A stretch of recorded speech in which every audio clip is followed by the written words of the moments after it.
Price the lord. ದೇವರ ಅತಿ ಪರಿಶುದ್ಧವಾದ ನಾಮಕ್ಕೆ ಸ್ತೋತ್ರ ಉಂಟಾಗಲಿ. ಎಲ್ಲ ವೀಕ್ಷಕರಿಗೂ ಯೇಸು ಕ್ರಿಸ್ತುವಿನ ನಾಮದಲ್ಲಿ ಪ್ರೀತಿಯ ವಂದನೆಗಳನ್ನು ತಿಳಿಸುತ್ತೇನೆ. ಮತ್ತೊಂದು ವಿಡಿಯೋವಾಗಿ ನಿಮ್ಮ ಮಧ್ಯದಲ್ಲಿ ಬರುವಂತೆ ದೇವರು ಸಹಾಯ ಮಾಡಿರುವುದಕ್ಕಾಗಿ ದೇವರಿಗೆ ಸ್ತೋತ್ರವನ್ನು ಮಾಡುತ್ತೇನೆ. ಈ ಒಳ್ಳೆಯ ಸಮಯಕ್ಕಾಗಿ ನಾನು ಕರ್ತನಿಗೆ ಕೃತಜ್ಞತೆಯನ್ನು ಸಲ್ಲಿಸುತ್ತೇನೆ. ನಮಗೊಟ್ಟಿಗೆ ದೇವರ ಸಂದೇಶದ ಕಲಿಸುವಿಕೆಗಾಗಿ ಹೋಗುವಂತೆ ದೇವರು ನಮಗೆ ಸಹಾಯ ಮಾಡಲಿ. ನಾವು ಲಾಸ್ಟ್ ವಿಡಿಯೋದಲ್ಲಿ ಚಿಂತಿಸಿರುವಂತ ವಿಷಯವಾಗಿದೆ ಪರಿಶುದ್ಧಾತ್ಮ ಸ್ನಾನದ ಪ್ರಾಮುಖ್ಯತೆ, ಪ್ರತ್ಯೇಕತೆ ಏನು ಎಂಬುದಾಗಿ ನಾವು ಚಿಂತಿಸಿದ್ದೇವೆ. ನೀವು ಆ ವಿಡಿಯೋವನ್ನ ನೋಡಿದೆ ಅಂತೆ ನಾನು ನಂಬುತ್ತೇನೆ. ನೋಡಿದವರಿಗಾಗಿ ನನ್ನ ಕೃತಜ್ಞತೆಯನ್ನು ಸಲ್ಲಿಸುತ್ತೇನೆ. ಮುಂದೆ ನಮಗೆ ಚಿಂತಿಸೋಣ.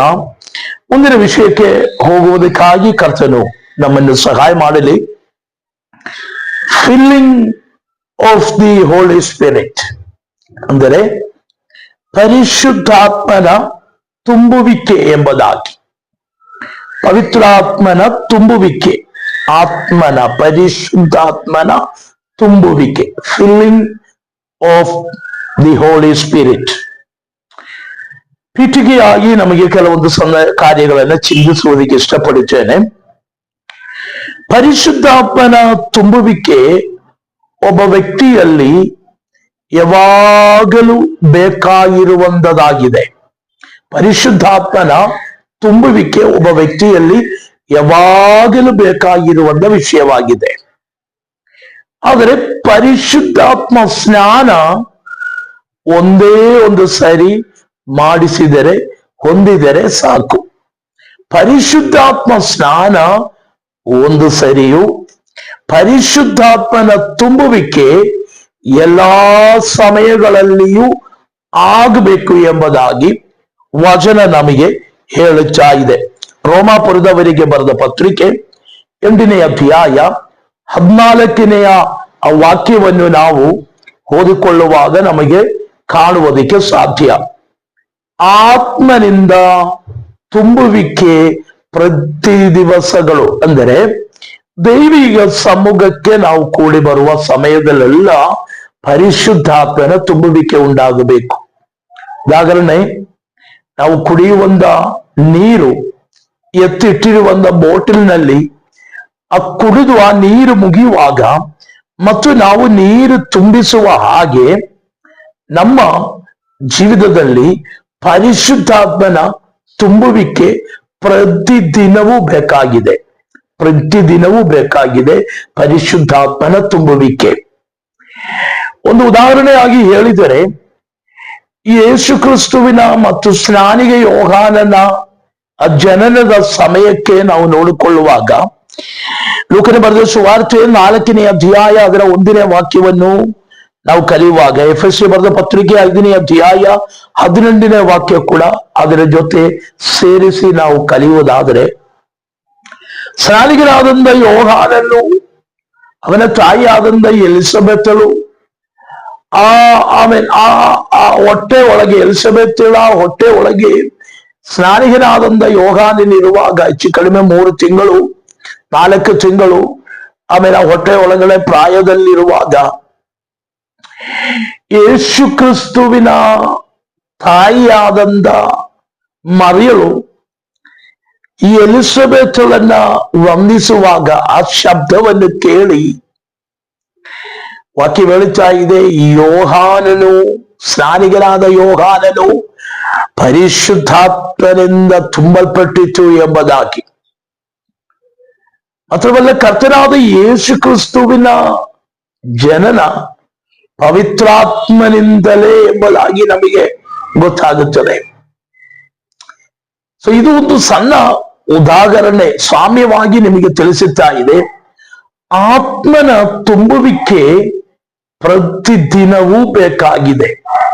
ಯೇಸು ಆತ್ಮನಿಂದ ತುಂಬಲ್ಪಟ್ಟಿತು, ಆಮೇಲೆ ಯೇಸು ಪರಿಶುದ್ಧಾತ್ಮನಿಂದ ಸ್ನಾನ ಹೊಂದಿದನು, ಆತ್ಮ ಅವನ ಮೇಲೆ ಬಂದು ನಂತರವಾಗಿ ವಾಕ್ಯ ಹೇಳುತ್ತಾ ಇದೆ, ಪರಿಶುದ್ಧಾತ್ಮ ತುಂಬಿದವನಾಗಿ ಅವನ ಅಡವಿಗೆ ಹೋಗಿದನು ಉಪವಾಸ ಪ್ರಾರ್ಥನೆಯನ್ನು ಮಾಡುವುದಕ್ಕೆ ಆತ್ಮನಿಂದ. ಆಮೇಲೆ ಸ್ತೋತ್ರ. ಹಾಗಾದರೆ ಪರಿಶುದ್ಧಾತ್ಮ ತುಂಬುವಿಕೆ ಒಬ್ಬ ವ್ಯಕ್ತಿಯಲ್ಲಿ ಬಹಳ ಇಂಪಾರ್ಟೆಂಟ್ ಆಗಿರುವಂತ ವಿಷಯ. ಯಾಕಂದರೆ ಪರಿಶುದ್ಧಾತ್ಮನ ತುಂಬುವಿಕೆ ಸಭೆಯಲ್ಲಿರುವಂತ ಎಲ್ಲರಿಗೂ ಅವಶ್ಯಕತೆ ಉಳ್ಳದಾಗಿದೆ. ಕೇವಲ ಸೇವಕರಿಗೆ ಮಾತ್ರವಲ್ಲ, ಪ್ರತ್ಯೇಕವಾದ ಆಗಿರುವಂತ ಸೇವೆಗೆ ಬೇರ್ಪಡಿಸಿದವರಿಗೆ ಮಾತ್ರವಲ್ಲ, ಮತ್ತು ಪರಿಶುದ್ಧಾತ್ಮನ ತುಂಬುವಿಕೆ ಎಲ್ಲ ವಿಶ್ವಾಸಿಗಳಿಗೂ ರಕ್ಷಣೆ ಹೊಂದಿ, ದೇಶೀಯ ಸ್ನಾನ ಹೊಂದಿ, ಪರಿಶುದ್ಧವಾಗಿ ಜೀವಿಸುವ, ಬೇರ್ಪಟ್ಟ ಜೀವನದಲ್ಲಿ ನಡೆಯುವಂತ, ಆಮೇಲೆ ವಿಶುದ್ಧಿಯಲ್ಲಿ ನಿಲ್ಲುವಂತ, ಅಪೊಸ್ತಲರ ಉಪದೇಶಗಳನ್ನು ಅನುಸರಿಸಿಕೊಂಡು ನಡೆಯುವಂತ ದೇವ ಜನರು, ಸೇವಕರಾಗಲಿ ವಿಶ್ವಾಸಿಗಳಾಗಲಿ, ಅವರಿಗೆಲ್ಲರಿಗೂ ಪರಿಶುದ್ಧಾತ್ಮನ ತುಂಬುವಿಕೆಯ ಅವಶ್ಯಕತೆ ಉಂಟು. ಸೊ ಇದು ವಿಶ್ವಾಸಿಗಳಿಗೂ ಬಹಳ ಮುಖ್ಯವಾಗಿ ಇರುವಂತ ವಿಷಯವಾಗಿದೆ. ವಿಶ್ವಾಸಿಗಳು ಆತ್ಮನಿಂದ ತುಂಬಲ್ಪಡಬೇಕು. ಆತ್ಮನಿಂದ ತುಂಬಲ್ಪಡುವುದಕ್ಕೆ ಒಮ್ಮೆ ಆತ್ಮ ಸ್ನಾನವನ್ನು ಹೊಂದಿಕೊಳ್ಳಬೇಕು. ಪರಿಶುದ್ಧಾತ್ಮ ಸ್ನಾನವನ್ನು ಹೊಂದಿದರೇ ಆತ್ಮನಿಂದ ತುಂಬಲ್ಪಡುವುದಕ್ಕೆ ಸಾಧ್ಯ. ಪರಿಶುದ್ಧಾತ್ಮ ಸ್ನಾನ ಹೊಂದಿದರೇ ಪವಿತ್ರ ಪರಿಶುದ್ಧಾತ್ಮನಿಂದ ಉಂಟಾಗುವ ಪ್ರತ್ಯೇಕವಾದಂತ ವರಗಳನ್ನು ಉಪಯೋಗಿಸಿಕೊಳ್ಳುವುದಕ್ಕೆ ಸಾಧ್ಯ. ಪರಿಶುದ್ಧಾತ್ಮ ಸ್ನಾನ ಹೊಂದಿದರೇ ಪರಿಶುದ್ಧಾತ್ಮನಿಂದ ತುಂಬಲ್ಪಡುವುದಕ್ಕೆ ಸಾಧ್ಯ. ಎಲ್ಲ ಕಾರ್ಯಗಳು ನಮ್ಮ ಒಳಗೆ ನಡೆಯಬೇಕೆಂದರೆ ಇಂಪಾರ್ಟೆಂಟ್ ಪವಿತ್ರಾತ್ಮ ಸ್ನಾನ. ಅದು ಒಮ್ಮೆ ನಮಗಾಗುವುದಾಗಿದೆ. ಒಂದು ಸರಿ ಯೇಸು ಕ್ರಿಸ್ತನು ಪರಿಶುದ್ಧಾತ್ಮ ಸ್ನಾನವನ್ನು ನಮಗೆ ಕೊಟ್ಟ ಮೇಲೆ ಮತ್ತು ಸ್ನಾನ ಹೊಂದಿದವನಿಗೆ ಕೆಲವೊಂದು ಆಮೇಲೆ ಸ್ತೋತ್ರ ತೀರ್ಮಾನಗಳು, ಅಂದ್ರೆ ಕೆಲವೊಂದು ವರಗಳು, ಕೆಲವೊಂದು ಗಿಫ್ಟ್ಗಳು ಸಿಕ್ಕುತ್ತವೆ. ಬಯಸುವವನಿಗೆ ಅದು ಕೊಡುವುದಕ್ಕೂ ದೇವರು ಶಕ್ತನಾಗಿದ್ದಾನೆ. ಗಿಫ್ಟ್ ಹೊಂದಿದವನು ಆ ಪ್ರತ್ಯೇಕವಾದ ಸೇವೆಗೆ ಬೇರ್ಪಡಿಸುವುದಕ್ಕೆ ಅಭಿಷೇಕವೆಂಬುದಾಗಿಯೂ ಮಾತ್ರವಲ್ಲ, ಪರಿಶುದ್ಧಾತ್ಮನಿಂದ ಸ್ನಾನವನ್ನು ಹೊಂದಿದವನಿಗೆ ಪರಿಶುದ್ಧಾತ್ಮ ತುಂಬುವಿಕೆಯ ಅವಶ್ಯಕತೆ ಉಂಟು ಎಂಬುದಾಗಿ.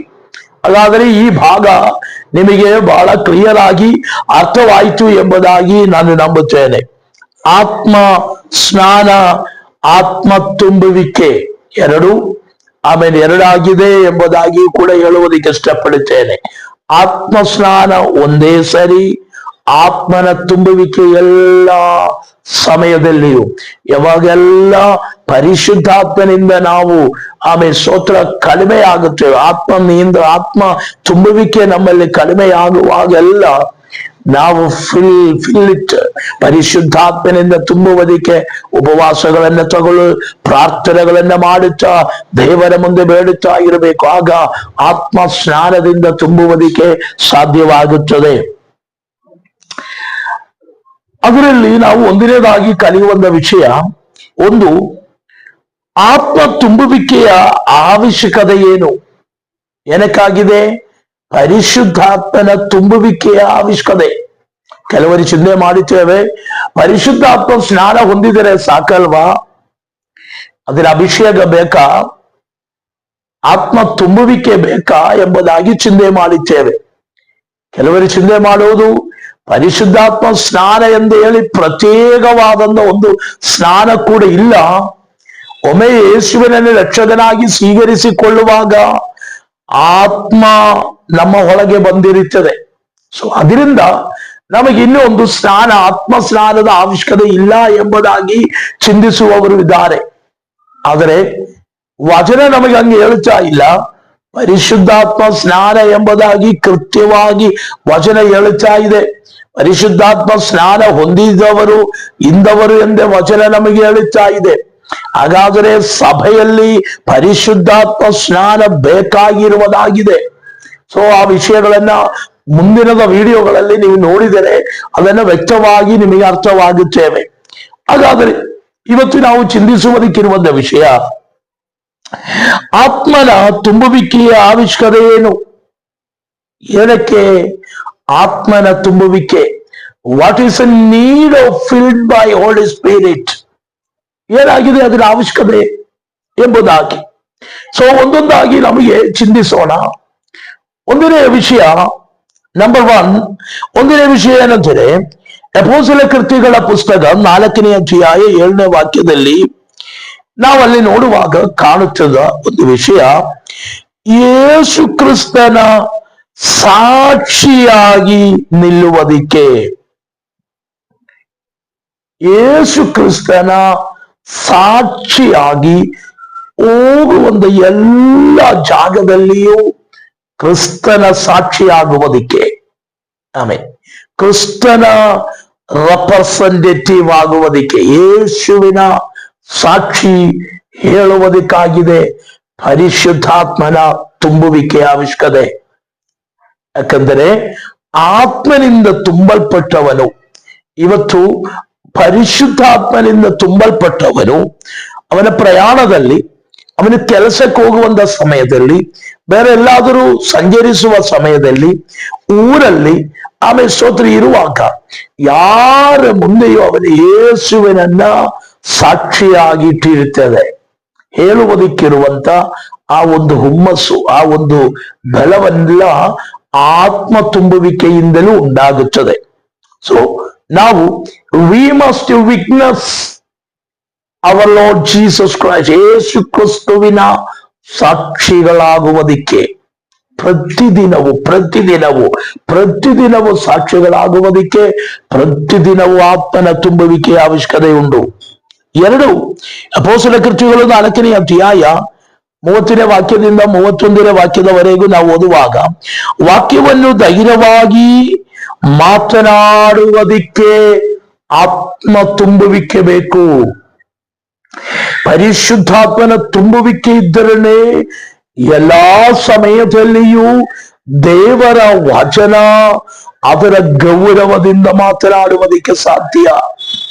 ಒಬ್ಬ ಸೇವಕನಾಗಲಿ, ಒಬ್ಬ ವಿಶ್ವಾಸಿಯಾಗಲಿ, ಅವನ ವಚನ ಅದರ ಗೌರವದಿಂದ ಮಾತನಾಡಬೇಕಂದ್ರೆ ಪರಿಶುದ್ಧಾತ್ಮನ ತುಂಬುವಿಕೆ ಇರಬೇಕು.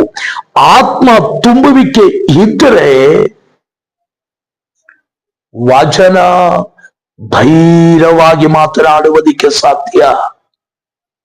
ಆ ವಚನ ಕೇಳುವವರ ಒಳಗೆ ಆಮೇಲೆ ಮಾನಸಾಂತರ ಉಂಟಾಗುತ್ತದೆ. ಅಪೊಸ್ತಲನಾದ ಪೇತ್ರನ ಮೊದಲನೆಯ ಆಮೇಲೆ ಪ್ರಸಂಗವೂ ಅದಾಗಿದೆ. ಪರಿಶುದ್ಧಾತ್ಮನಿಂದ ತುಂಬಲ್ಪಟ್ಟವನು ಎದ್ದು ನಿಂತುಕೊಂಡು ಧೈರ್ಯವಾಗಿ ವಚನವನ್ನು ಪ್ರಸಂಗ ಮಾಡಿದನು. ಏನ್ ಹೇಳ್ತಾ ಇದೆ? ಪ್ರಿಯರೇ, ನೀವು ಶಿಲುಬೆಗೆ ಹಾಕಿರುವಂತ ಆ ಯೇಸು ಕ್ರಿಸ್ತನನ್ನ ನಾನು ಪ್ರಸಂಗ ಮಾಡುತ್ತೇನೆ. ಮಾನಸಾಂತರಕ್ಕಾಗಿ, ರಕ್ಷಣೆಗಾಗಿ, ಪಾಪ ಕ್ಷಮಾಪಣೆಗಾಗಿ, ಮೋಕ್ಷವನ್ನು ಹೊಂದಿಕೊಳ್ಳುವುದಕ್ಕಾಗಿ ಏಕ ಮಾರ್ಗ ನೀವು ಶಿಲುಬೆಗೆ ಹಾಕಿರುವ ಯೇಸು ಕ್ರಿಸ್ತನನ್ನು ನಂಬಿರಿ. ಈ ಪ್ರಸಂಗ ಪೇತ್ರನು ಮಾಡುವಾಗ ಎಷ್ಟು ಜನ? 3,000 ಜನರು ದೇವರ ಕಡೆಗೆ ತಿರುಗಿತು ಎಂಬುದಾಗಿ. ಅದು ಪೇತ್ರನ ಶಕ್ತಿ ಅಲ್ಲ, ಪೇತ್ರನ ಬಲವಲ್ಲ, ಪೇತ್ರನಲ್ಲಿದ್ದಂತ ಆತ್ಮನ ಕೆಲಸವಾಗಿದೆ. ಹಾಗಾದರೆ ನಾವು ನಮ್ಮ ಸಭೆಯಲ್ಲಿ ಅಧಿಕಾರದಿಂದ ಮಾತನಾಡುವುದಕ್ಕೆ, ಅಧಿಕಾರದಿಂದ ವಚನವನ್ನು ಹೇಳುವುದಕ್ಕೆ ಪರಿಶುದ್ಧಾತ್ಮನ ತುಂಬುವಿಕೆ ಇರಬೇಕು. ಪರಿಶುದ್ಧಾತ್ಮನ ತುಂಬುವಿಕೆ ಇದ್ದರನ್ನೇ ನಾವು ಜೀವವುಳ್ಳವರು ಎಂತೆ, ಅಂದರೆ ಶಾರೀರಿಕ ಜೀವದ ವಿಷಯ ಬಗ್ಗೆ ಅಲ್ಲ, ಆತ್ಮ ಉಜ್ಜೀವನವುಳ್ಳವರು ಎಂಬುದಾಗಿ. ಅವರ ಮಾತುಗಳು ಕೇಳುವಾಗ ಜನರು ಕೈ ತಟ್ಟುತ್ತೇವೆ ಎಂಬುದಾಗಿ. ಕೈ ತಟ್ಟಿರಿ ಎಂದು ಹೇಳಿ ತಟ್ಟಿಸಬೇಕಾಗಿಲ್ಲ.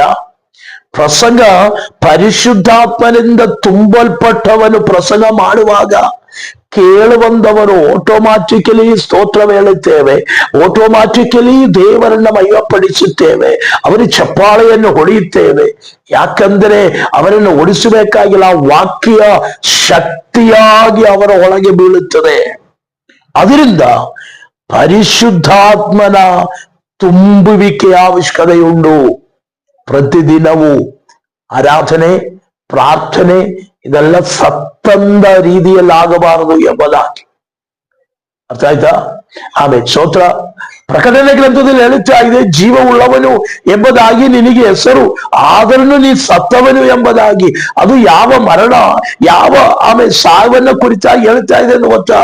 ಆತ್ಮ ತುಂಬುವಿಕೆ ಇಲ್ಲದಂತೆ ಪರಿಶುದ್ಧಾತ್ಮನು ಮನುಷ್ಯನ ಒಳಗೆ ಡೆಡ್ ಆಗಿರುವಂತವನೆಲ್ಲ ಕುರಿತಾಗಿ ಆತ್ಮ ಹೇಳುತ್ತಾ ಇದೆ, ನಿನಗೆ ಜೀವ ಉಳ್ಳವನು ಎಂಬುದಾಗಿ ಹೆಸರು, ಆದರೆ ನೀನು ಸತ್ತವನಾಗಿದ್ದಾನೆ.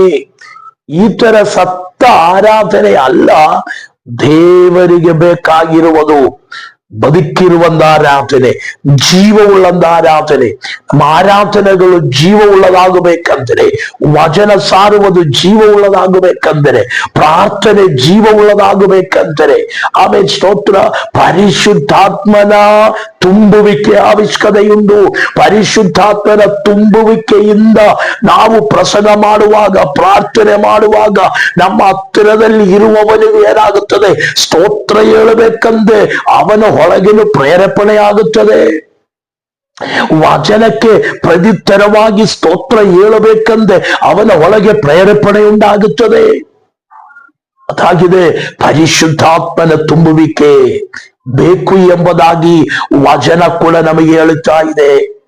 ಇಲ್ಲದಿದ್ದರೆ ನಮ್ಮ ಪ್ರಾರ್ಥನೆಗಳು, ನಮ್ಮ ಹಾಡುಗಳು, ನಮ್ಮ ವಾಕ್ಯಗಳೆಲ್ಲ ಕೇವಲ ಬುದ್ಧಿಯಿಂದ ಆಗ್ಬಿಡುತ್ತೇವೆ. ಅಪೊಸ್ತಲನಾದಂತ ಪೌಲ್ ಹೇಳುತ್ತಾ ಇದೆ, ನಾನು ಬುದ್ಧಿಯಿಂದಲೂ ಪ್ರಾರ್ಥನೆ ಮಾಡುತ್ತೇವೆ, ಆತ್ಮನಿಂದಲೂ ಪ್ರಾರ್ಥನೆ ಮಾಡುತ್ತೇವೆ. ಆತ್ಮನಿಂದ ಪ್ರಾರ್ಥನೆ ಮಾಡಬೇಕಂದ್ರೆ ಆತ್ಮ ತುಂಬುವಿಕೆ ಇರಬೇಕು. ಆತ್ಮ ತುಂಬುವಿಕೆ ಉಳ್ಳವನಿಗೆ ಯಾವಾಗೆಲ್ಲ ಪ್ರಾರ್ಥನೆ ಮಾಡಿದರನು ಆತ್ಮನಿಂದ ಅವನು ಮಾಡುತ್ತೇವೆ ಪ್ರಾರ್ಥನೆ. ಆತ್ಮನಿಂದ ಮಾಡುವ ಪ್ರಾರ್ಥನೆಯಲ್ಲಿ ಬಂಧನಗಳು ಬಿಚ್ಚುತ್ತದೆ, ಕೆಟ್ಟುಗಳು ಬಿಚ್ಚಿ ಹೋಗುತ್ತದೆ, ಸೈತಾನನು ಬಂಧಿಸಿರುವಂತ ಬಂಧನಗಳು ನೀಗುತ್ತೇವೆ, ರೋಗಿಗಳ ಗುಣಗಳು ಉಂಟಾಗುತ್ತದೆ, ಸ್ವಸ್ಥತೆಗಳು ಉಂಟಾಗುತ್ತದೆ. ಅದರಿಂದ ವಚನ ಹೇಳುತ್ತಾ ಇದೆ, ಆತ್ಮ ಸ್ನಾನದ ಅವಶ್ಯಕತೆ ಏನು? ಒಂದು, ಆಮೇಲೆ ಸಾಕ್ಷಿಯಾಗಿ ನಿಲ್ಲುವುದಕ್ಕೆ. ಎರಡು, ಆಮೇಲೆ ವಾಕ್ಯವನ್ನು ಧೈರ್ಯವಾಗಿ ಮಾತನಾಡಲು ಆತ್ಮ ಸ್ನಾನ ಅವಶ್ಯಕತೆ. ಪರಿಶುದ್ಧಾತ್ಮನ ತುಂಬುವಿಕೆ ಅವಶ್ಯಕತೆ. ಎರಡನೇದಾಗಿ, ಮೂರನೇದಾಗಿ ನಾವು ನೋಡುವಾಗ ಅಪೊಸ್ತಲ ಕೃತ್ಯಗಳು 7ನೇ ಅಧ್ಯಾಯ ಅದರ 55ನೇ ವಾಕ್ಯ ನಾವು ಓದುವಾಗ, ಹಿಂಸೆಯನ್ನು ತಾಳಿಕೊಳ್ಳುವುದಕ್ಕೆ ಆತ್ಮ ತುಂಬುವಿಕೆ ಅವಶ್ಯಕತೆ ಬೇಕು. ಆಮೇಲೆ ನಮ್ಮ ಜೀವಿತದಲ್ಲಿ ಬರುವಂತ ಹಿಂಸೆ, ಸಂಕಟಗಳು, ಕಷ್ಟಗಳು, ರೋಗಗಳು, ಪ್ರಶ್ನೆಗಳು, ಲೌಕಿಕವಾಗಿ ಲೋಕಪರವಾಗಿ ಬರುವಂತ ಎಲ್ಲ ಅಡ್ಡಿ ಅಡೆತಡೆಗಳನ್ನ ತಾಡಿಕೊಳ್ಳುವುದಕ್ಕೆ, ಸಹಿಸಿಕೊಳ್ಳುವುದಕ್ಕೆ ಪರಿಶುದ್ಧಾತ್ಮ ತುಂಬುವಿಕೆ ಅವಶ್ಯಕತೆ ಉಂಟು. ಪರಿಶುದ್ಧಾತ್ಮ ತುಂಬುವಿಕೆ ಇದ್ದರಲ್ಲೇ ನಮ್ಮನ್ನು ಆಮೇಲೆ ಹೊಡೆಯುವಾಗ, ನಮ್ಮನ್ನು ಬೈಯುವಾಗ ಕ್ರಿಸ್ತನ ನಾಮದಲ್ಲಿ, ಆಮೇಲೆ ಬೇರೆ ನಾಮದಲ್ಲ, ಯೇಸು ಕ್ರಿಸ್ತುವಿನ ನಾಮದ. ಅಪೊಸ್ತಲನಾದ ಪೌಲ್ ಹೇಳುತ್ತಾ ಇದೆ, ಯೇಸು ಕ್ರಿಸ್ತುವಿನ ಹೆಸರಿನ ನಿಮಿತ್ತ ನಾನು ಅನೇಕ ಸರಿ ಹೊಡೆತ ತಿಂದಿದೆ, ನಿಂದೆಗಳನ್ನು ಅನುಭವಿಸಿದೆ. ಜೊತೆ ಸ್ನೇಹಿತರ ಮೂಲಕ ಬರುವ ಆಪತ್ತು, ಆಮೇಲೆ ಪ್ರಾಣ ಪ್ರಿಯರ ಜೊತೆ ಬಂದಂತ ಆಪತ್ತು, ಹಡಗಿನ ಆಪತ್ತು, ಸಮುದ್ರದ ಆಪತ್ತು, ಈ ತರವಾಗಿ ಅನೇಕ ಆಪತ್ತುಗಳು, ಕಷ್ಟ ನಷ್ಟ ಸಂಕಟಗಳು ನನಗೆ ಸಂಭವಿಸಿದರೂ ನಾನು ಯೇಸುವಿನನ್ನ ಬಿಡಲಾರನು. ಹಂಗೆ ಹೇಳ್ಬೇಕಂದರೆ, ಆತ್ತರವಾಗಿ ನಿಲ್ಲಬೇಕಂದರೆ ನಮಗೆ ಪರಿಶುದ್ಧಾತ್ಮ ತುಂಬುವಿಕೆ ಅವಶ್ಯಕತೆಯುಂಟು. ಪರಿಶುದ್ಧಾತ್ಮ ತುಂಬುವಿಕೆ ಇದ್ದರಲ್ಲೇ ಈ ಕೆಲಸ ಸಾಧ್ಯವಾಗುವುದು. ಇಲ್ಲದಿದ್ದರೆ ಒಂದೇ ಪ್ರಶ್ನೆಗೆ, ಒಂದು ಶೋಧನೆಗೆ ಏನಾಗುತ್ತದೆ? ಬಿದ್ದು ಹೋಗ್ಬಿಡುತ್ತದೆ. ನಾನು ಈ ಸಮಯದಲ್ಲಿ ಒಂದು ಉದಾಹರಣೆ ಕೂಡ ಇದಕ್ಕೆ ಸೇರಿಸಿ ಹೇಳುವುದಕ್ಕೆ ಇಷ್ಟಪಡುತ್ತೇನೆ. ದಾನಿಯೇಲನ ಪುಸ್ತಕದಲ್ಲಿ ಶಾಂದ್ರಕ್, ಮೇಷಕ್, ಅಬೇದೆನಗೋ ಎಂಬುದಾಗಿರುವವರ ಆ ಜೀವಿತದ ಅನುಭವ, ಅದು ನಾನು ಪರಿಶುದ್ಧಾತ್ಮನ ತುಂಬುವಿಕೆಗೆ ಹೋಲಿಸಿಕೊಂಡು ಹಿಂಗೆ ಹೇಳುವುದಕ್ಕೆ ಇಷ್ಟಪಡುತ್ತೇನೆ. ಏನೆಂದರೆ, ಅರಸನ ಮುಂದೆ ಅರಸನು ಲಾಸ್ಟ್ ವಾರ್ನಿಂಗು, ಕೊನೆಯ ವಾಣಿಂಗು, ಇನ್ನೊಂದು ಸರಿ ಕೂಡ ನಿಮಗೊಂದು ಅವಸರ ಕೊಡ್ತಾ ಇದೆ. ನನ್ನನ್ನು ನಮಸ್ಕರಿಸದೇ ಇದ್ದರೆ ಬೆಂಕಿ ಒಳಗಡೆ ನಿಮ್ಮನ್ನು ಎಸೆಯಲ್ಪಡುತ್ತೇವೆ ಎಂಬುದಾಗಿ ಅವರು ಹೇಳ್ತಾ ಇದೆ. ಒಂದು ಅವಸರವಲ್ಲ, 100 ಅವಸರವನ್ನು ಕೊಟ್ಟಿದ್ದರನ್ನು ನಿಮ್ಮನ್ನು ನಾವು, ಅಂದರೆ ಅರಸನನ್ನ ನಾನು ದೇವರು ಎಂಬುದಾಗಿ ಆರಾಧನೆ ಮಾಡುವುದಿಲ್ಲ. ಬೆಂಕಿ ಮುಂದೆ ಉರಿಯುತ್ತಾ ಇದ್ರನು ಅವರ ಒಳಗಿರುವಂತ ಆತ್ಮಶಕ್ತಿಯಾಗಿದೆ, ಅವರ ಆತ್ಮ ತುಂಬುವಿಕೆಯಾಗಿದೆ. ಅವರು ಬೆಂಕಿ ಒಳಗಡೆ ಬಿದ್ದರನ್ನು ಯೇಸುವರನ್ನ ಬಿಡುವುದಿಲ್ಲ ಅಂತ ಹೇಳಿರ್ಬೋದು. ಆತ್ಮ ತುಂಬುವಿಕೆ ಇಲ್ಲದೆ ಇದ್ದರೆ ಈ ತರ ಒಂದು ಪ್ರಶ್ನೆ ಬರುವಾಗ ಅಲ್ಲಿಂದ ತಪ್ಪಿಸಿಕೊಳ್ಳುವುದಕ್ಕೋಸ್ಕರವಾಗಿ ಹೇಳಬಹುದು, ಆಯ್ತು ನೀನೇ ಅರಸನು, ನೀನೇ ದೇವರು, ನಮಸ್ಕರಿಸುತ್ತೇನಂತೆ. ಆದರೆ ಪರಿಶುದ್ಧಾತ್ಮ ಅಭಿಷೇಕವುಳ್ಳವನು ಒಂದು ಕ್ಷಣ, ಒಂದು ನಿಮಿಷಕ್ಕೂ ಅವನು ಯೇಸುವಿನನ್ನ ಬಿಟ್ಟು ಇರುವುದಿಲ್ಲ ಎಂಬುದಾಗಿ ಅದಾಗಿದೆ. ಆತ್ಮ ತುಂಬುವಿಕೆ, ಪವಿತ್ರಾತ್ಮನ ತುಂಬುವಿಕೆ ಹಿಂಸೆಗಳನ್ನ ತಾಳಿಕೊಳ್ಳಲು ಸಹಾಯ ಮಾಡುತ್ತೇವೆ. ಪ್ರಿಯರೇ, ಕ್ರೈಸ್ತರಾದಂತ ನಮಗೆ ಅನೇಕ ಹಿಂಸೆಗಳನ್ನ ಉಂಟಾಗುತ್ತಾ ಇದೆ, ಇನ್ನು ಮುಂದೆಯೂ ಉಂಟಾಗಬಹುದು ಅಂತ ಒಂದು ಕಾಲಕ್ಕೆ ನಾವು ಬಂದಿದ್ದೇವೆ. ಯಾಕಂದ್ರೆ ಯೇಸು ಕ್ರಿಸ್ತನು ಹೇಳಿದ ಹಾಗೆ ಇದು ಅಂತ್ಯ ಕಾಲವಾಗಿರುವುದರಿಂದ, ಇದು ಕೊನೆಯ ಕಾಲವಾಗಿರುವುದರಿಂದ ನಿಮಗೆಲ್ಲರಿಗೂ ಉಪದ್ರವ ಉಂಟಾಗುತ್ತದೆ, ನಿಮಗೆಲ್ಲರಿಗೂ ತೊಂದರೆಗಳುಂಟಾಗುತ್ತದೆ. ಕ್ರಿಸ್ತ ಯೇಸುವಿನ ನಿಮಿತ್ತವಾಗಿ ಕ್ರೈಸ್ತರಿಗೆ ತೊಂದರೆ, ಅಪಮಾನ, ನಿಂದಗಳು, ಆಮೇಲೆ ಮರಣವರೆಗೂ ಉಂಟಾಗುತ್ತದೆ ಎಂದೇ ವಚನ ನಮಗೆ ಹೇಳುವುದು. ಈ ಕಾಲದಲ್ಲಿ ಕಣ್ಣೆತ್ತಿ ನೋಡಿರಿ, ಅದನ್ನ ಆಮೇಲೆ ನೆರವೇರುತ್ತಾ ಬರುತ್ತಾ ಇರುವುದರಿಂದ ಈ ಹಿಂಸೆಗಳನ್ನ ಸಹಿಸಿಕೊಳ್ಳಬೇಕಂದ್ರೆ, ಅದನ್ನ ತಾಳ್ಕೊಳ್ಳಬೇಕಂದ್ರೆ, ಅದನ್ನ ಆಮೇಲೆ ನಾವು ನಮ್ಮ ಜೀವಿತದಲ್ಲಿ ಆಮೇಲೆ ಅನುಭವಿಸಿಕೊಂಡು ಅದರಿಂದ ಜಯಿಸಬೇಕಂದ್ರೆ ಪರಿಶುದ್ಧಾತ್ಮ ಸ್ನಾನವಲ್ಲ, ಪರಿಶುದ್ಧಾತ್ಮ ತುಂಬುವಿಕೆ ಅವಶ್ಯಕತೆ. ಪರಿಶುದ್ಧಾತ್ಮ ತುಂಬುವಿಕೆ ಅವಶ್ಯಕತೆ. ಆಮೇಲೆ ಇಲ್ಲದಿದ್ದರೆ ಒಂದು ಪ್ರಶ್ನೆ ಬರುವಾಗ ವಿಶ್ವಾಸಿಗಳು ಬಿಟ್ಟು ಹೋಗುವುದನ್ನು ನಮಗೆ ನೋಡುವುದಕ್ಕೆ ಸಾಧ್ಯ, ಪಾಸ್ಟರ್ಗಳು ಬಿಟ್ಟು ಹೋಗುವುದನ್ನು ನೋಡುವುದಕ್ಕೆ ಸಾಧ್ಯ, ಪ್ರವಾದಿಗಳು, ಯಾಜಕರು ಬಿಟ್ಟು ಹೋಗುವುದನ್ನು ನಮಗೆ ನೋಡುವುದಕ್ಕೆ ಸಾಧ್ಯ. ಅದರಿಂದ ಇವತ್ತು ದೇವರಾತ್ಮರು ಹೇಳುತ್ತಾ ಇದೆ, ಪರಿಶುದ್ಧಾತ್ಮ ತುಂಬುವಿಕೆ ಈಚ್ ಅಂಡ್ ಎವ್ರಿ ಒನ್, ಎಲ್ಲರಿಗೂ ಅವಶ್ಯಕತೆ ಇದೆ. ಎಲ್ಲರಿಗೂ ಅಂದರೆ ದೇವ ಸಭೆಯ ಅಂಕಗಳಾಗಿರುವವರು. ಇನ್ನೊಂದು ಮಾತಿನಲ್ಲಿ ಹೇಳಿದರೆ, ಅಪೊಸ್ತಲರ ಉಪದೇಶವನ್ನು ಅನುಸರಿಸಿಕೊಂಡು ಜೀವಿಸುವಂತ ಸಭಾ ವಿಶ್ವಾಸಿಗಳಿಗೂ ಸೇವಕರಿಗೂ ಆತ್ಮ ತುಂಬುವಿಕೆ ಅವಶ್ಯಕತೆಯುಂಟು. ಆತ್ಮ ತುಂಬುವಿಕೆ ಅವಶ್ಯಕತೆಯುಂಟು. ಅದು ವಚನ ನಮಗೆ ತಿಳಿಸುತ್ತಾ ಇದೆ. ಸೊ 4ನೇದಾಗಿ ನಾವು ನೋಡುವಾಗ ಅಪೊಸ್ತಲ ಕೃತ್ಯಗಳ 13ನೇ ಅಧ್ಯಾಯ 5ನೇ ವಾಕ್ಯದಿಂದ ಆಮೇಲೆ 12ನೇ ವಾಕ್ಯದವರೆಗೂ ನಾವು ಓದುವಾಗ ಇಲ್ಲಿ ಗೊತ್ತಾಗುತ್ತದೆ, ಸೈತಾನನ ಶಕ್ತಿಯನ್ನು ಸೋಲಿಸುವುದಕ್ಕೆ ಆತ್ಮ ತುಂಬುವಿಕೆ ಅವಶ್ಯಕತೆಯುಂಟು. ಸೈತಾನಿನ ಶಕ್ತಿಯನ್ನು ಸೋಲಿಸುವುದಕ್ಕೆ ನಮಗೆ ಆತ್ಮ ತುಂಬುವಿಕೆಯ ಅವಶ್ಯಕತೆ ಉಂಟು ಎಂಬುದಾಗಿ. ಸ್ತೋತ್ರ. ಸೈತಾನಿನ ಶಕ್ತಿಯನ್ನು ಸೋಲಿಸುವುದಕ್ಕೆ, ಸೈತಾನಿನನ್ನು ಜಯಿಸುವುದಕ್ಕೆ ಆತ್ಮ ತುಂಬುವಿಕೆ ಅವಶ್ಯಕತೆಯುಂಟು. ಪ್ರತಿದಿನವೂ ಪ್ರತಿ ನಿಮಿಷವೂ ನಮ್ಮನ್ನು ಬೀಳಿಸುವುದಕ್ಕೆ ನೋಡುವಂತ ಆ ಅಂಧಕಾರ ಶಕ್ತಿಯನ್ನ ಸೋಲಿಸಿಕೊಂಡು ಅವನ ಹಿತವನ್ನ ತೆಗೆದುಹಾಕಿಕೊಂಡು ಜೀವಿಸಬೇಕಂದ್ರೆ ಡೈಲಿ ನಮಗೆ ಪವಿತ್ರಾತ್ಮನ ತುಂಬುವಿಕೆ ಅವಶ್ಯಕತೆ ಉಂಟು. ಇಲ್ಲದಿದ್ದರೆ ನಾವು ಸೋತು ಹೋಗ್ಬಿಡುತ್ತದೆ. ಶೌಲಿನ ಮೇಲೆ, ಆಮೇಲೆ ಇಸ್ರಾಯೇಲ್ನ ಅರಸನಾದಂತ ಶೌಲಿನ ಮೇಲೆ ಇದ್ದಂತ ಪರಿಶುದ್ಧಾತ್ಮನು ಯಾವಾಗ ಹೋಗುತ್ತದೆ ಆವಾಗ ದುರಾತ್ಮನು ಬರುತ್ತದೆ. ಮತ್ತು ದುರಾತ್ಮನ ಹೋಗುತ್ತದೆ ಮತ್ತು ದುರಾತ್ಮನ ಬರುವುದು, ಪರಿಶುದ್ಧಾತ್ಮನ ಮತ್ತು ಬರುವುದನ್ನ ನಮಗೆ ನೋಡುವುದಕ್ಕಾಗುವುದಿಲ್ಲ. ಯಾಕಂದ್ರೆ ಪರಿಶುದ್ಧಾತ್ಮನ ಸ್ನಾನವು, ಪರಿಶುದ್ಧಾತ್ಮನ ಸ್ನಾನ ಒಂದೇ, ಪರಿಶುದ್ಧಾತ್ಮನ ತುಂಬುವಿಕೆ ಎಲ್ಲಾ ದಿವಸಗಳು ಬೇಕಾಗಿದೆ. ಎಲ್ಲಾ ದಿವಸಗಳು ಪರಿಶುದ್ಧಾತ್ಮನ ತುಂಬುವಿಕೆ ಇಲ್ಲದವನಲ್ಲಿ ಪವಿತ್ರಾತ್ಮನ ಸ್ನಾನದಿಂದ ಸಿಕ್ಕಿದ್ರಿಂದ ಆತ್ಮವು ಅವನಿಂದ ನಷ್ಟವಾಗುತ್ತದೆ. ಆ ನಷ್ಟವಾಗಿದ್ದರೆ ಸೈತಾನನು ಬರ್ತಾನೆ, ದುರಾತ್ಮನು ಬಂದು ಕೂತ್ಕೊಳ್ಳುತ್ತೇವೆ, ಆಮೇಲೆ ಪ್ರೇಯರ್ ಮಾಡುವಾಗ ಬಿಟ್ಟು ಹೋಗುತ್ತದೆ, ಮತ್ತು ಜೀವಿತ ಸರಿಯಲ್ಲದೆ ಇದ್ರೆ ಮತ್ತು ಬರುತ್ತದೆ. ಆದರೆ ಆತ್ಮ ತುಂಬುವಿಕೆಯಿಂದ ಪ್ರತಿದಿನವೂ ನಿಲ್ಲುವವನನ್ನ ಸೈತಾನನು ಮುಟ್ಟುವುದಿಲ್ಲ, ಅವನ ತಂತ್ರಗಳನ್ನ ಮುಟ್ಟುವುದಿಲ್ಲ, ಅವನ ಕುತಂತ್ರಗಳನ್ನ ಅವನನ್ನ ಮುಟ್ಟುವುದಿಲ್ಲ. ಅದರಿಂದ ಸೈತಾನಿನ ಶಕ್ತಿಯನ್ನು ಜಯಿಸುವುದಕ್ಕೆ ಪರಿಶುದ್ಧಾತ್ಮ ತುಂಬುವಿಕೆ ಅವಶ್ಯಕತೆ ಇದೆ. ವಿಶ್ವಾಸಿಗಳಿಗಾಗಲಿ, ಸಭಾ ಪಾಸ್ಟರ್ಗಳಿಗಾಗಲಿ, ಸೇವಕರಿಗಾಗಲಿ, ಆಮೇಲೆ ಸ್ವಾರ್ಥಿಗರಿಗಾಗಲಿ ಪರಿಶುದ್ಧಾತ್ಮನ ಶಕ್ತಿ, ಆಮೇಲೆ ಪರಿಶುದ್ಧಾತ್ಮನ ತುಂಬುವಿಕೆ ಅವಶ್ಯಕತೆ ಅವಶ್ಯಕತೆಯಾಗಿದೆ. ಆಮೇಲೆ ಸ್ತೋತ್ರ. ಹಾಗಾದರೆ 4ನೇ ವಿಷಯವಾಗಿದೆ ಸೈತಾನಿನ ಶಕ್ತಿಯನ್ನ ಜಯಿಸುವುದಕ್ಕೆ. 5ನೇ ವಿಷಯವನ್ನೇ ನಮಗೆ ನೋಡೋಣ.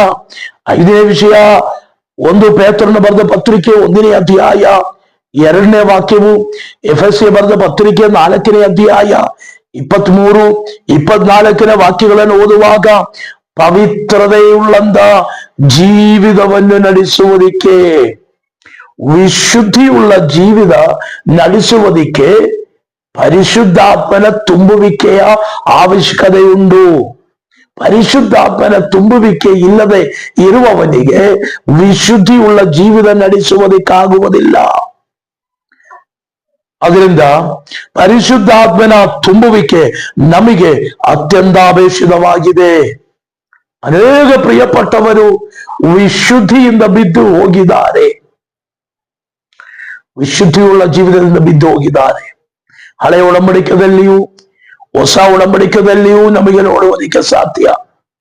ಒಬ್ಬ ವ್ಯಕ್ತಿ ಯೇಸು ಕ್ರಿಸ್ತುವಿನ ಶಿಷ್ಯರಲ್ಲಿ ಒಬ್ಬನಾದಂತ ಯೂದನು ಇಸ್ಕರಿಯಾತ್ ಎಂಬುದಾಗಿರುವಂತ ವ್ಯಕ್ತಿ ವಿಶುದ್ಧಿಯಲ್ಲಿ ಬಿದ್ದು ಹೋಗಿದೆ.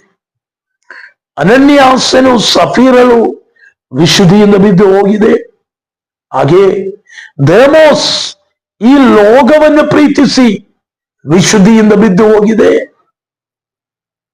ಹಾಗಾದರೆ ಪ್ರತಿ ಮನುಷ್ಯನು ಕ್ರೈಸ್ತರಲ್ಲಿ, ಯೇಸು ಕ್ರಿಸ್ತುವಿನಲ್ಲಿ ನೆಲೆಗೊಂಡು ನಿಲ್ಲುವುದಕ್ಕೆ, ಮೋಕ್ಷವನ್ನು ಹೊಂದಿಕೊಳ್ಳುವುದಕ್ಕೆ, ದೇವರ ರಾಜ್ಯದಲ್ಲಿ ಹೋಗಬೇಕೆಂದು ಇಷ್ಟಪಡುವವನು ಅವನೇನ್ ಮಾಡಬೇಕು? ವಿಶುದ್ಧಿಯಲ್ಲಿ ಜೀವಿಸಬೇಕು. ಆ ವಿಶುದ್ಧಿಯಲ್ಲಿ ಜೀವಿಸುವುದಕ್ಕೆ ಆತ್ಮ ತುಂಬುವಿಕೆ ಇರಬೇಕು. ಇಲ್ಲದಿದ್ದರೆ ವಿಶುದ್ಧಿಯುಳ್ಳ ಜೀವಿತ ಪ್ರತಿದಿನ ನಡೆಸುವುದಕ್ಕೆ ಸಾಧ್ಯವಿಲ್ಲ. ನೋಡ್ರಿ, ವಿಶುದ್ಧಿಯುಳ್ಳ ಜೀವಿತ ಪ್ರತಿದಿನ ನಡೆಸದಂತೆ ಭಾನುವಾರ ಬರುವಾಗ ಮಾತ್ರ ವಿಶುದ್ಧರಾಗುವಂತವರನ್ನ ನಮಗೆ ನೋಡುವುದಕ್ಕೆ ಸಾಧ್ಯ. ಸೇವೆ ಮಾಡುವಂತ ಸೇವಕರಿಗೆ ಕಾರ್ಯಗಳು ಚೆನ್ನಾಗಿ ವ್ಯಕ್ತವಾಗಿ ಗೊತ್ತಾಗುತ್ತದೆ. ಯಾಕಂದ್ರೆ ಸಭೆಯೊಳಗಡೆ ಬರುವಂತವರ ಸೋಮವಾರದಿಂದ ಶನಿವಾರವರೆಗೂ ತಮ್ಮದಾದಂತ ಜೀವಿತಗಳನ್ನು ನಡೆಸಿ, ಆಮೇಲೆ ಮೈಲಿಕೆ ಮಾಡಿ ಶರೀರವನ್ನು, ಆಮೇಲೆ ಬಾಯಿಗಳನ್ನ, ಹೃದಯಗಳನ್ನ ಮೈಲಿಕೆಯನ್ನ ಮಾಡಿ, ಆಮೇಲೆ ಜೀವಿಸಿ ಭಾನುವಾರ ಬರುವಾಗ ಸ್ನಾನವನ್ನು ಮಾಡಿ ಬಾಯಿಗಳನ್ನ ತೊಳೆದು ನಾನು ವಿಶುದ್ಧನು ಎಂಬುದಾಗಿ ತೋರಿಸಿ ಭಾನುವಾರ ವಿಶುದ್ಧರಾಗಿ ಬರುವಂತವರನ್ನ ನಮಗೆ ನೋಡುವುದಕ್ಕೆ ಸಾಧ್ಯ. ಅದೊಂದು ದೇವರ ಸಮ್ಮುಖದಲ್ಲಿ ಬೆಲೆಯುಳ್ಳದಾಗಿ ದೇವರು ಲೆಕ್ಕಕ್ಕಿಡುವುದಿಲ್ಲ. ಪ್ರತಿದಿನವೂ ವಿಶುದ್ಧಿ ಉಳ್ಳವರಾಗಿರಬೇಕು. ಪ್ರತಿದಿನವೂ ಪವಿತ್ರಾತ್ಮನ ತುಂಬುವಿಕೆ ಉಳ್ಳವನಿಗೆ ಮಾತ್ರವೇ ಆ ವಿಶುದ್ಧಿಯ ಪದವಿಯನ್ನು ನಿಲ್ಲಿಸುವುದಕ್ಕೆ ಸಾಧ್ಯ. ಸೊ 6ನೇದಾಗಿ ಪರಿಶುದ್ಧಾತ್ಮನ ತುಂಬುವಿಕೆಯ ಪ್ರಾಮುಖ್ಯತೆ ಏನಂತಾರೆ? 6ನೇದಾಗಿ ಪ್ರಾರ್ಥನೆಯ ಬಲವನ್ನು ಹೊಂದಿಕೊಳ್ಳುವುದಕ್ಕೆ, ಪ್ರಾರ್ಥನೆಯ ಆಮೇಲೆ ಸ್ತೋತ್ರ ಬಲವನ್ನು ಹೊಂದಿ ಬೆಳೆಯುವುದಕ್ಕೆ, ಅದಕ್ಕೂ ಪರಿಶುದ್ಧಾತ್ಮ ತುಂಬುವಿಕೆ ಅವಶ್ಯಕತೆ. ಪರಿಶುದ್ಧಾತ್ಮ ತುಂಬುವಿಕೆಯಿಂದ ಯೇಸು ಕ್ರಿಸ್ತನು ಪ್ರಾರ್ಥನೆ ಮಾಡಿದನು, ಪೌಲನು ಪ್ರಾರ್ಥನೆ ಮಾಡಿದನು. ಪೇತ್ರನು ಪ್ರಾರ್ಥನೆ ಮಾಡಿದನು. ಆಗ ಭಕ್ತರುಗಳನ್ನ ನಾವು ಕೂಡ ಬುದ್ಧಿಯಿಂದ ಅಲ್ಲ ಆತ್ಮನಿಂದ ಪ್ರಾರ್ಥನೆ ಮಾಡುವುದಕ್ಕೆ ಆತ್ಮ ತುಂಬುವಿಕೆ ಅವಶ್ಯಕತೆಯುಂಟು. ರೋಮಾಪುರದವರಿಗೆ ಬರೆದ ಪತ್ರಿಕೆ 2ನೇ ಅಧ್ಯಾಯ 14-17 ಇರುವಂತ ವಾಕ್ಯಗಳಾಗಿದೆ. ಪ್ರಾರ್ಥನೆಯಲ್ಲಿ ಬಲ ಹೊಂದಿಕೊಳ್ಳುವುದಕ್ಕೆ, ಪ್ರಾರ್ಥನೆಯಲ್ಲಿ ಬಲ ಹೊಂದಿಕೊಳ್ಳುವುದಕ್ಕೆ, ಆಮೇಲೆ ಆತ್ಮ ತುಂಬುವಿಕೆ ನಮಗೆ ಅವಶ್ಯಕತೆ. ಆಮೇಲೆ ಸ್ತೋತ್ರ. ಪ್ರಾರ್ಥನೆ ಮಾಡಕ್ಕೆ ಕೂಡ ನಮ್ಮಲ್ಲಿ ಕೆಲವರಿಗೆ ಗೊತ್ತಿಲ್ಲ. 2 ವರ್ಷ 3 ವರ್ಷ 30 ವರ್ಷಗಳಾಗಿ ಸಭಾ ಮಂದಿರದಲ್ಲಿ ವಿಶ್ವಾಸಿ ಎಂಬುದಾಗಿರುವ ಪಟ್ಟವನ್ನು ಸಿಕ್ಕಿಕೊಂಡು ಜೀವಿಸುವಂತ ಆಮೇಲೆ ಕೆಲವರಿಗೆ ಪ್ರಾರ್ಥನೆಗೆ ಕೂಡ ಗೊತ್ತಿಲ್ಲ, ಪ್ರಾರ್ಥನೆ ಮಾಡುವುದಕ್ಕೆ ಕೂಡ ಗೊತ್ತಿಲ್ಲ, ಪ್ರಾರ್ಥನೆ ಮಾಡುವುದಕ್ಕೆ ಕೂಡ ಬರದಂತೆ ಅವರಿಗೆ ಹೇಗೆ ದೇವರ ಸಮ್ಮುಖದಲ್ಲಿ ನಿಲ್ಲುವುದಕ್ಕೆ ಸಾಧ್ಯ? ಅದರಿಂದ ಪ್ರಾರ್ಥನೆ ಮಾಡುವುದಕ್ಕೂ ಆತ್ಮ ತುಂಬುವಿಕೆ ಅವಶ್ಯಕತೆ ಇದೆ. 7ನೇದಾಗಿ ಆರಾಧನೆಯನ್ನ ಮಾಡುವುದಕ್ಕೆ ಎಫೆಸಕ್ಕೆ ಬರೆದ ಪತ್ರಿಕೆ 5ನೇ ಅಧ್ಯಾಯ 18ನೇ ವಾಕ್ಯದಿಂದ 21ನೇ ವಾಕ್ಯದವರೆಗೆ ನಾವು ಓದುವಾಗ ಆರಾಧನೆ ಮಾಡುವುದಕ್ಕೂ ಪರಿಶುದ್ಧಾತ್ಮನ ತುಂಬುವಿಕೆ ಅವಶ್ಯಕತೆಯುಂಟು. ಅದಕ್ಕೆ ಪೆಂದೆಕೋಸ್ತಿನ ಆರಾಧನೆಯಲ್ಲಿ ಚಪ್ಪಾಳೆ ತಟ್ಟುವುದು, ಅನ್ಯ ಭಾಷೆಗಳನ್ನ ಮಾತನಾಡುವವರು ಅನ್ಯ ಭಾಷೆ ಮಾತನಾಡುವುದು, ಆಮೇಲೆ ಸ್ತೋತ್ರ ಅವರು ಜೋರಾಗಿ ದೇವರನ್ನ ಮಹಿಮೆಪಡಿಸುವುದು. ಮತ್ತಿದರ ಸಭೆಗಳಲ್ಲಿ ಅನ್ಯ ಭಾಷೆಗಳು ಇಲ್ಲ, ಚಪ್ಪಾಳೆಯೂ ಇಲ್ಲ, ಹಾಡಾಡಿದರೆ ಜೀವ ಇಲ್ಲದೆ ಇರುವ ಹಾಡು. ಆಮೇಲೆ ಈ ತರವಾಗಿ ಆರಾಧನೆಯನ್ನ ಸಮರ್ಪಿಸುತ್ತೇವೆ. ಆದರೆ ಯಥಾರ್ಥವಾದಂತ ಆರಾಧನೆ ಅಂದರೆ ಜೀವವುಳ್ಳಂತ ಆರಾಧನೆ ಮಾಡುವಕ್ಕೆಂದರೆ, ಜೀವವುಳ್ಳಂತ ಆರಾಧನೆ ದೇವರ ಮುಂದೆ ಸಮರ್ಪಿಸಬೇಕಂದರೆ ಪರಿಶುದ್ಧಾತ್ಮನ ತುಂಬುವಿಕೆ ಇರಬೇಕು. ರೋಮಾಪುರದವರಿಗೆ ಬರೆದ ಪತ್ರಿಕೆ 12ನೇ ಅಧ್ಯಾಯ 1ನೇ ವಾಕ್ಯದಲ್ಲಿ ಆಮೇಲೆ ನೀವು ನಿಮ್ಮ ಶರೀರಗಳನ್ನ ಶುದ್ಧಿಗೊಳಿಸಿ ಜೀವವುಳ್ಳಂತ ಆರಾಧನೆಯನ್ನ ಸಮರ್ಪಿಸಿರಿ ಎಂಬುದಾಗಿ. ಜೀವವುಳ್ಳಂತ ಆರಾಧನೆ ಆಗಬೇಕಂದ್ರೆ, ಆರಾಧನೆ ಜೀವವುಳ್ಳದಾಗಬೇಕಂದ್ರೆ, ಆರಾಧನೆ ಶಕ್ತಿ ಉಳ್ಳದಾಗಬೇಕಂದ್ರೆ ಪರಿಶುದ್ಧಾತ್ಮನ ತುಂಬುವಿಕೆ ಅವಶ್ಯಕತೆಯುಂಟು. ಈಗ ನಾವು 7 ಕಾರ್ಯಗಳು ಪವಿತ್ರಾತ್ಮನ ತುಂಬುವಿಕೆಯ ಅವಶ್ಯಕತೆ ಏನು ಎಂಬುದಾಗಿ ಚಿಂತಿಸಿದರು. ಏನಾಗಿದೆ ಅದರ ಅವಶ್ಯಕತೆ? 7 ಕಾರ್ಯಗಳು. ಆತ್ಮ ಆಮೇಲೆ ತುಂಬುವಿಕೆಯ ಅವಶ್ಯಕತೆಯ 7 ಕಾರ್ಯಗಳನ್ನ ನಾವು ಚಿಂತಿಸಿದ್ದೇವೆ. 7 ಕಾರ್ಯಗಳು. ಆಮೇಲೆ 1, ಯೇಸುವಿಗಾಗಿ ಸಾಕ್ಷಿ ಉಳ್ಳವರಾಗಬೇಕು. ಯೇಸುವಿಗಾಗಿ ಸಾಕ್ಷಿ ಉಳ್ಳವರಾಗಿ ನಿಲ್ಲುವುದಕ್ಕೆ ಆತ್ಮ ತುಂಬುವಿಕೆ. 2, ವಾಕ್ಯವನ್ನು ಧೈರ್ಯವಾಗಿ ಮಾತನಾಡಲು ಆತ್ಮ ತುಂಬುವಿಕೆ ಅವಶ್ಯಕತೆ. ಆಮೇಲೆ 3ನೇದಾಗಿ ಆ ಹಿಂಸೆಗಳನ್ನ ತಾಳಿಕೊಳ್ಳುವುದಕ್ಕೆ ಆತ್ಮ ತುಂಬುವಿಕೆ ಅವಶ್ಯಕತೆ. ಸೈತಾನಿನ ಶಕ್ತಿಗಳನ್ನ ಜಯಿಸುವುದಕ್ಕೆ ಆತ್ಮ ತುಂಬುವಿಕೆ. ಅಪೊಸ್ತಲ ಕೃತ್ಯಗಳು 13:5-12 ಇರುವಂತ ವಾಕ್ಯಗಳಾಗಿದೆ. ಸೈತಾನಿನ ಶಕ್ತಿಗಳನ್ನ ಜಯಿಸುವುದಕ್ಕಿರುವಂಥದ್ದು, ಸೈತಾನ ಶಕ್ತಿಯನ್ನು ಜಯಿಸುವುದಕ್ಕೂ ಆತ್ಮ ತುಂಬುವಿಕೆ ಬೇಕು. 5ನೇದಾಗಿ ಪವಿತ್ರತೆಯುಳ್ಳಂತ ಜೀವನವನ್ನು ನಡೆಸುವುದಕ್ಕೆ. 6ನೇದಾಗಿ ಪ್ರಾರ್ಥನೆಯಲ್ಲಿ ಬೆಳೆಯುವುದಕ್ಕಾಗಿಯೂ ಪ್ರಾರ್ಥನೆಯಲ್ಲಿ ಜೀವಿಸುವುದಕ್ಕಾಗಿಯೂ ಪರಿಶುದ್ಧಾತ್ಮ ತುಂಬುವಿಕೆ ಬೇಕು. 7ನೇದಾಗಿ ಆರಾಧನೆ ಮಾಡುವುದಕ್ಕೆ, ಆರಾಧನೆಗಾಗಿ ಆಮೇಲೆ ಪರಿಶುದ್ಧಾತ್ಮ ತುಂಬುವಿಕೆ ಇರಬೇಕು. ಹೀಗೆ ಆತ್ಮ ತುಂಬುವಿಕೆಯ ಅವಶ್ಯಕತೆ ಏನು ಎಂಬುದಾಗಿ 7 ವಿಷಯಗಳನ್ನು ನಾವು ಚಿಂತಿಸಿದ್ದೇವೆ. ಇದಕ್ಕಿಂತ ಹೆಚ್ಚಿನ ವಿಷಯಗಳು ದೇವರ ವಾಕ್ಯದಲ್ಲಿ ನಮಗೆ ನೋಡುವುದಕ್ಕೆ ಸಾಧ್ಯ. ಆದರೆ ನಾವು ಅರ್ಥ ಮಾಡಿಕೊಳ್ಳುವುದಕ್ಕೆ ಆತ್ಮನ ತುಂಬುವಿಕೆ ಅಂದರೆ ಏನು, ಅದರ ಅವಶ್ಯಕತೆ ಏನು ಎಂಬುದಾಗಿ ಅರ್ಥ ಮಾಡಿಕೊಳ್ಳುವುದಕ್ಕೋಸ್ಕರವಾಗಿ ಈ ಕ್ಲಾಸು ನಮಗೆ ಸಹಾಯ ಮಾಡಲಿ ಎಂಬುದಾಗಿ ಹೇಳಿ ವಾಕ್ಯದಿಂದ ಈ ಕ್ಲಾಸಿನಿಂದ ನಾನು ಮುಕ್ತಾಯಗೊಳಿಸುತ್ತೇನೆ. ದೇವರು ನಮ್ಮನ್ನು ಎಲ್ಲರನ್ನೂ ಹೇರಳವಾಗಿ ಆಶೀರ್ವದಿಸಲಿ. May the good God be with you and bless you. Thank you. ಆಮೇಲೆ ಪ್ರಿಯರೇ, ಈ ಚಾನಲ್ ಅನ್ನ ನೀವು ಸಬ್ಸ್ಕ್ರೈಬ್ ಮಾಡಿರಿ, ಆ ಬೆಲ್ ಐಕನ್ ಕೂಡ ಸ್ವಲ್ಪ ಎನೇಬಲ್ ಮಾಡಿರಿ, ಇದರ ಲಿಂಕ್ಗಳನ್ನ ಶೇರ್ ಮಾಡಿರಿ. ನಿಮ್ಮ ಫ್ರೆಂಡ್ಸ್ಗಳು ನೆಂಟರುಗಳು, ಬಂಧುಗಳು, ಸ್ವಂತದವರಿಗೆಲ್ಲ ಶೇರ್ ಮಾಡ್ರಿ. ಅವರಿಗೆಲ್ಲ ಇದು ಅನುಗ್ರಹವಾಗುತ್ತದೆ. ಈ ತರ ಕಾರ್ಯಗಳೆಲ್ಲ ಸರಿ ನಮಗೆ ಚರ್ಚಿನಲ್ಲಿ ಹೇಳುವುದಕ್ಕೆ ಸಾಧ್ಯವಾಗುವುದಿಲ್ಲ. ಅದರಿಂದ ಒಂದು ಯೂಟ್ಯೂಬಿನ ವಿಡಿಯೋದ ಮೂಲಕವಾಗಿ ನಿಮಗೆ ಇದನ್ನು ತಿಳಿಸುತ್ತಾ ಇದೆ. ಪ್ರಿಯರೇ, ಇಷ್ಟೇ ಇರುವ ಸಮಯಗಳಲ್ಲೆಲ್ಲ ಇದನ್ನ ಕೇಳಿರಿ, ನಮ್ಮ ಆತ್ಮೀಯ ಜೀವಿತವನ್ನ ಬೆಳೆಸಿರಿ. ದೇವರು ನಮ್ಮ ನೇರಳವಾಗಿ ಆಶೀರ್ವದಿಸಲಿ. Thank you.